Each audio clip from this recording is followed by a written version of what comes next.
Monterey County, California tonight, trying to determine the cause of an accident that killed John Denver. The country rock singer died after the experimental plane he was piloting crashed into the Pacific just after takeoff. The truth about John Denver will destroy everything you thought you knew about America's beloved folk hero. When Take Me Home Country Roads first played on radio stations across America in 1971, nobody could have predicted that the gentle voice, singing about mountain roads and simple life, was hiding secrets so dark they would shock the world. John Denver became the soundtrack to millions of childhoods, the voice of peace and nature, the man who seemed too pure for the dirty world of show business. But behind that warm smile and acoustic guitar was a story of addiction, violence, and reckless behavior that his record company spent decades covering up. Henry John Deutschendorf was born on New Year's Eve 1943 in Roswell, New Mexico, but his childhood was anything but peaceful. His father, Captain Henry Deutschendorf Sr., was an Air Force pilot who set speed records and earned a place in the Air Force Hall of Fame. But being a hero's son came with a terrible price. The family moved constantly, never staying anywhere, long enough for young Henry to make real friends. Every time he started to feel like he belonged somewhere, his father would get new orders and they would pack up and leave again. This constant moving left deep scars on Henry's personality. He learned not to get too attached to people or places because everything was temporary. This fear of abandonment would follow him for the rest of his life, driving him to desperate attempts to control everyone around him. When other kids were building lasting friendships, Henry was always the outsider, always the new kid, always alone. The only stable thing in his moving world was an old Gibson guitar his grandmother gave him when he was 11. Made in 1910, the guitar was already ancient when it reached Henry's hands, but it became his anchor in a world that never stopped shifting. He would sit alone in his room, strumming chords and making up songs about the places they had lived and left behind. Music became his way of creating the home he had never really had. His relationship with his father was complicated and painful. Captain Deutschendorf wanted his son to follow in his footsteps, to be disciplined and focused, like a military man. But Henry was a dreamer who just wanted to write songs. This led to constant fights between them. The only thing that brought them together was flying. When Henry learned to pilot planes, his father finally showed him respect. But that shared love of flying would eventually become the thing that destroyed him. After high school, Henry went to Texas Tech University to study architecture, but his heart wasn't in it. He was failing classes and fighting with his parents about his future. Finally, he made a decision that shocked his family. He dropped out of college, moved to Los Angeles with almost no money, and decided to chase his music dreams. To symbolize his fresh start, he changed his last name to Denver after the Colorado city he had fallen in love with during a family trip. Los Angeles in the 1960s was brutal for unknown musicians. Denver lived in cheap apartments, ate one meal a day, and played in coffee shops for tips that barely covered his rent. But his break came when he auditioned for the Chad Mitchell Trio. Out of 200 singers, they chose him. For 2 years, he toured the country and recorded 3 albums with the group. It was hard work, but Denver was learning how to perform and finding his voice as an artist. The song that changed everything was Leaving on a Jet Plane, which he wrote about his own experiences of constantly moving as a child. When Peter, Paul, and Mary recorded it, the song shot to #1 and proved that Denver could write hits. But success brought new problems. Denver started to believe his own publicity. He thought he was special, chosen by fate to be a star. This belief would make him impossible to live with in the years to come. When Denver went solo in the early 1970s, he exploded onto the music scene like nothing anyone had seen before. Take Me Home Country Roads was supposed to be just another song on his album, but radio stations couldn't stop playing it. The song had technical problems at first, and his manager Jerry Weintraub had to beg radio stations to give it a chance. Starting in Denver, Colorado, the song slowly spread across the country until it reached number 2 on the charts and sold over 1 million copies. But Denver's biggest success came with a price nobody saw coming. As his fame grew, so did his need to control everything around him. He became obsessed with his image, demanding that everyone around him act like they were part of a perfect family. Staff members who worked for him later said he would explode, enrage if anything went wrong, then act like nothing had happened. The gentle folk singer was actually a man with a dangerous temper.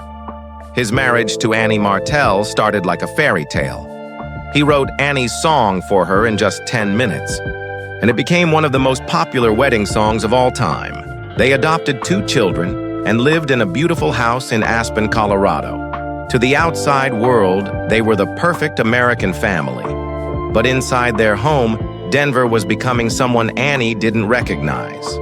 As Denver's career reached its peak in the mid-1970s with 4 #1 hits in just 18 months, his behavior at home became worse. Annie later told friends that Denver would disappear for days without explanation, then come home acting like nothing had happened. He started drinking heavily and using drugs, including cocaine and LSD, the man who sang about simple country. Life was living a lifestyle that was anything but simple.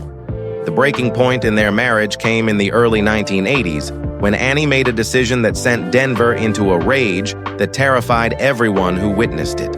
She had some oak trees cut down on their property in Aspen without asking him first. When Denver found out, he didn't argue or discuss it like a normal person. Instead, he showed up at their house with a chainsaw and systematically destroyed their furniture. He cut their dining room table in half, sawed through chairs, and even split their bed down the middle. Neighbors could hear the chainsaw running for hours as Denver destroyed everything they had built together. This wasn't just an angry moment. It was the action of a man who had completely lost control of his life. Annie filed for divorce immediately, and the court papers revealed details that shocked Denver's fans. There were reports of him throwing things, screaming at Annie in public, and becoming violent when he didn't get his way. The gentle folk singer who sang about love and peace was actually an abusive husband who terrorized his own family. Denver's second marriage to Australian actress Cassandra Delaney was even worse. They met in Sydney in the mid-1980s when he was performing at a hotel bar. Cassandra was young and beautiful, and Denver was immediately obsessed with her. Their wedding looked perfect in the magazines, but Cassandra later revealed the truth about their relationship in a shocking interview with an Australian publication. According to Cassandra, Denver had no real friends, only employees who were afraid of him. Secretaries regularly quit because he would scream at them over small mistakes. She said he drank constantly and became paranoid and controlling. He would accuse her of cheating with no evidence and follow her when she left the house. The birth of their daughter Jessie in the late 1980s only made things worse. Denver became convinced that Cassandra was going to take Jessie away from him, so he started controlling every aspect of their lives. The marriage fell apart in the early 1990s, and their divorce battle was vicious. Denver sued Cassandra for millions of dollars and used his fame and money to make her life difficult. He hired expensive lawyers to fight for custody of Jessie and spread rumors about Cassandra in the media. The man who sang about love and kindness was actually a bitter, vengeful person who would destroy anyone who tried to leave him. But Denver's personal problems were just the beginning of his downfall. In the mid-1990s, he published his autobiography called Take Me Home, and the revelations inside destroyed his wholesome image forever. He admitted to using illegal drugs, including cannabis, LSD, and cocaine throughout his career. He confessed to cheating on both of his wives multiple times. He revealed that even during his happiest songs, he was often high or drunk. Most shocking of all, he wrote about his violent behavior in detail. The chainsaw incident with Annie wasn't the only time he had lost control. He admitted to throwing furniture, breaking windows, and threatening people who worked for him.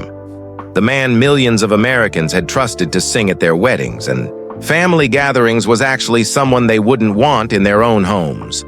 Denver's drug use wasn't casual experimentation. According to people who worked with him, he was using cocaine regularly by the late 1970s and couldn't function without it. His behavior became so unpredictable that band members started quitting. Some of his biggest hits were recorded while he was under the influence of drugs, which explains why his performances in later years never matched the energy of his early work. The music industry began turning against Denver in the 1980s as his reputation for being difficult spread among record executives. RCA Records, which had made millions from his albums, dropped him in 1986 without warning. They had supported him through 25 albums, but when music styles changed and Denver refused to adapt, they cut him loose. The man who had once been RCA's biggest seller was suddenly unwanted and unemployable. Denver's flying obsession became the final piece of his tragic puzzle. He had earned licenses to fly almost every type of aircraft, spending over 20,000 hours in the air. But his drinking problem made him a dangerous pilot.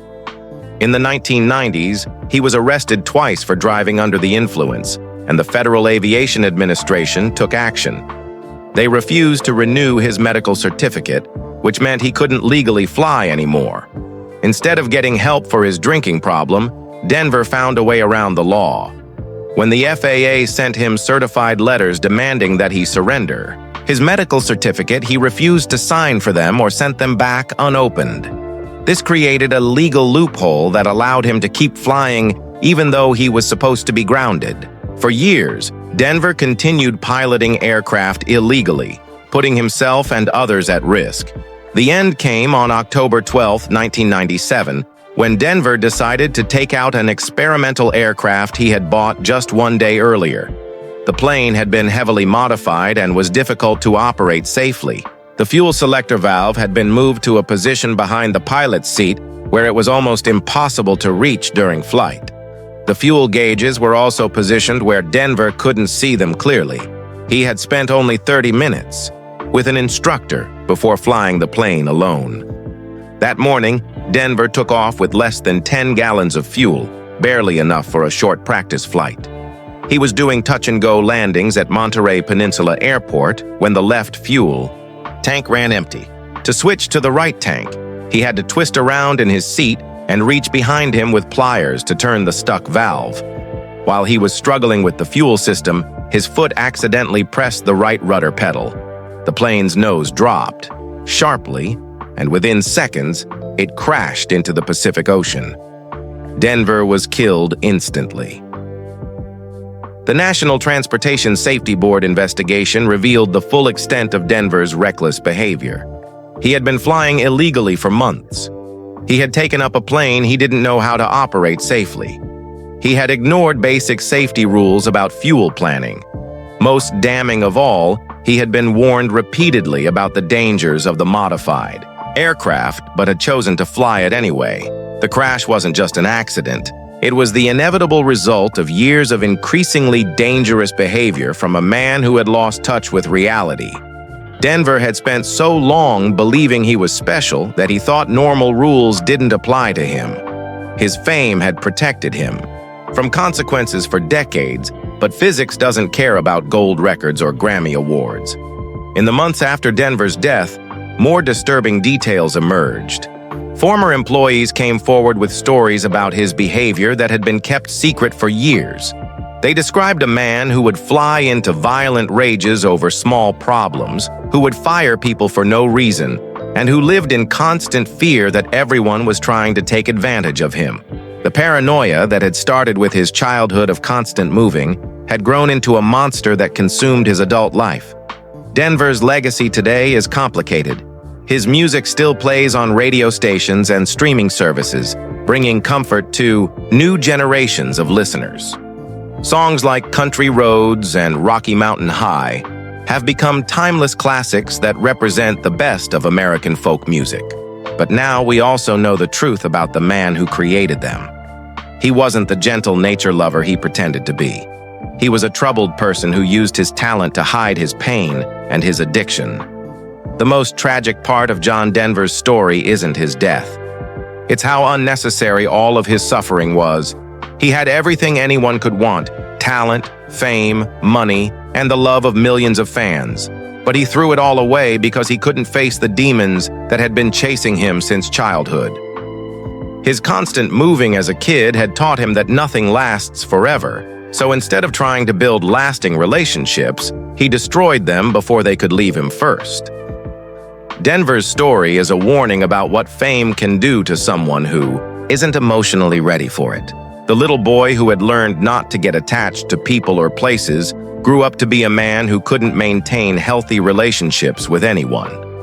His music spoke about love and connection, but his life was filled with isolation and control. He sang about finding peace in nature, but he found only chaos in his personal relationships. The experimental plane that killed Denver was a perfect metaphor for his entire life. It was beautiful, powerful, and completely unstable. Like Denver himself.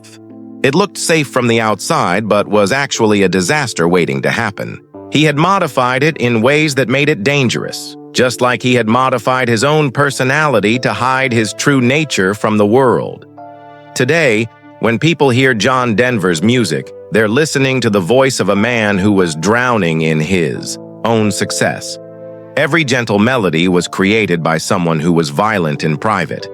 Every song about love was written by someone who couldn't love without controlling. Every lyric about peace came from someone who was at war with himself. The mystery of John Denver has finally been solved, and the answer isn't what anyone wanted to hear. He wasn't a folk hero or a gentle soul. He was a talented but deeply troubled man who used his music to hide his true nature from the world. His death wasn't a tragic accident. It was the predictable end to a life lived without limits or consequences. But maybe that's what makes his music even more powerful. Knowing that someone so broken could create something so beautiful reminds us that art can come from the darkest places. John Denver's songs will outlive his scandals because they speak to something real in the human experience. He may have been a troubled man, but he was also a gifted artist who gave the world music that will never die. Was John Denver's tragic end inevitable, or could the gentle folk hero have been saved from his own demons?